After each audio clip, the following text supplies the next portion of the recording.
Alright, so I'm going to be going over the first 3 weeks of vlogs that we were supposed to do, since we were only able to go twice for the first 3 weeks. So in the first week, we were supposed to review the learning environment and the physical layout of the room.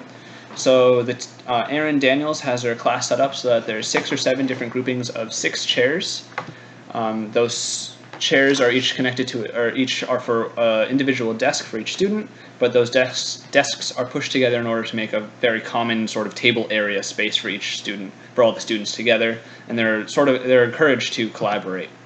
There aren't any real charts around the room, but they do have I believe it's an overhead projector with a smart board, and they have a computer hooked up to it as well to be able to search and find things online.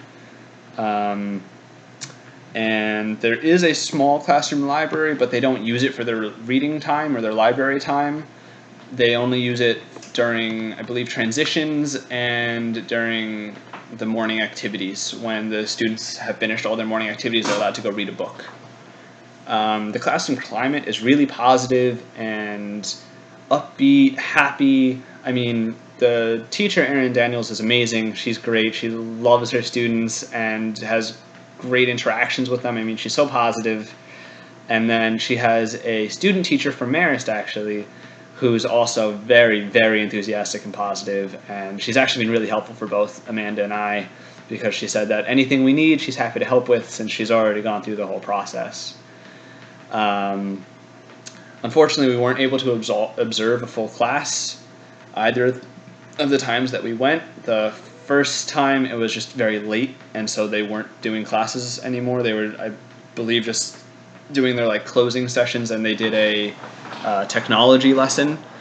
And then the time that I went today, they only had their morning, I don't want to call it morning meeting because that's something else that they have, but it's like their morning review almost, because they go over the math of the last week, they go over different reading segments and writing segments of the last week, and the student teacher from Marist actually was leading this today, and what she was doing was she would ask the whole class, okay, what type of, is this a noun, verb, or adjective? I mean, just giving an example, I don't remember her exactly what she taught.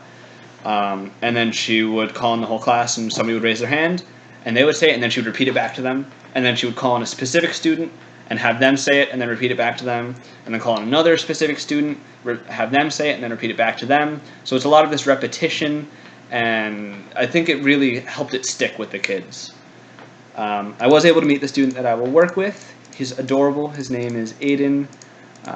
He just seems so excited to be working with me. I mean, I walked up to him today, and he just pulled out a book and started explaining all these different things that he'd learned from it. So he was just so happy and enthusiastic, and it's really a pleasure to work with him.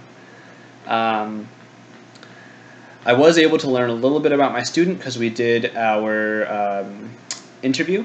So I asked him what his favorite TV show was or favorite movie was, and he said that above and beyond it's The Flash, which is great because I've actually watched the entire show, and I think it's pretty decent. So I can definitely relate to him on that. I asked him if he had any pets, and he said he used to have 3 hermit crabs and 2 fish, which passed. He wasn't very clear about the details on that, and I'm not sure how much truth his parents told him about why they passed or how untimely it was. But currently he does have a dog named Luna, which he is very happy about and loved to talk about with me for a little bit.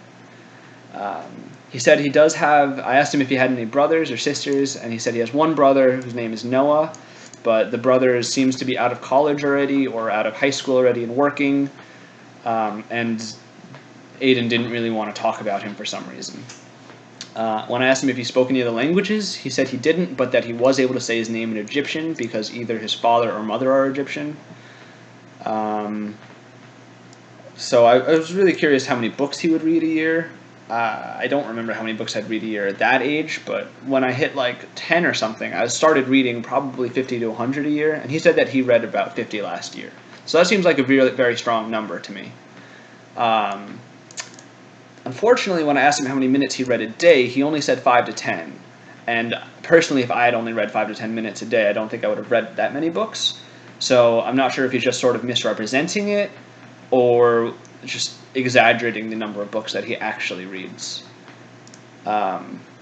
He did have a very clear favorite book, though. As soon as I asked him, he immediately said Manners Mashup, which I've never heard of before, but he said was, strangely enough, a book that teaches you good manners.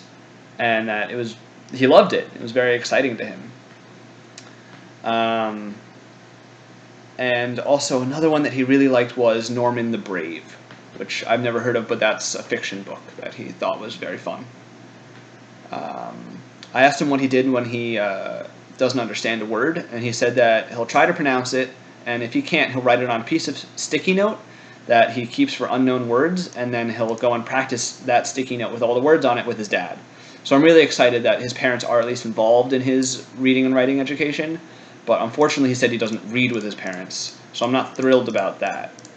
I also, when I asked him what he did in his free time, he said that he just watches a lot of TV. When he told me what he would do at night, it seemed like he was watching 2 to 3 hours of TV every day, and that doesn't seem right to me. So I'm hoping to replace some of that time with reading if possible.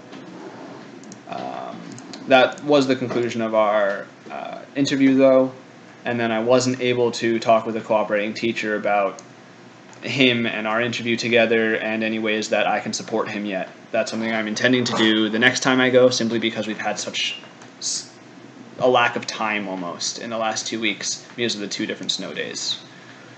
I was able to complete an informal running record with my student. The teacher thought that he was on a L level, which is a little bit below grade for his 3rd grade reading, which should be around an N or an O. But when I did the running reading record, he did it perfectly except for 2 omissions, which were for R and. And it's not that he had issues with the words, it was simply that it was such an easy reading for him that he just flew through it and just sort of skipped over them. When I asked him how he felt about it, he said that it felt really easy and that he could do harder books. So in the next time I go, I'm intending to do another running reading record with him at either an M or an N level. Once again, I was not able to discuss with my cooperating teacher about this yet, but I intend to next week as soon as I get there. I'll try to get there a little bit earlier to make that work. And then also I will work with him on a nonfiction reading comprehension skill, but I didn't want to do that quite yet simply because I'm not sure what he has issues with, and I need to talk to the teacher before I really try to address one at a time. All right, thank you. That's going to be the end of my vlog.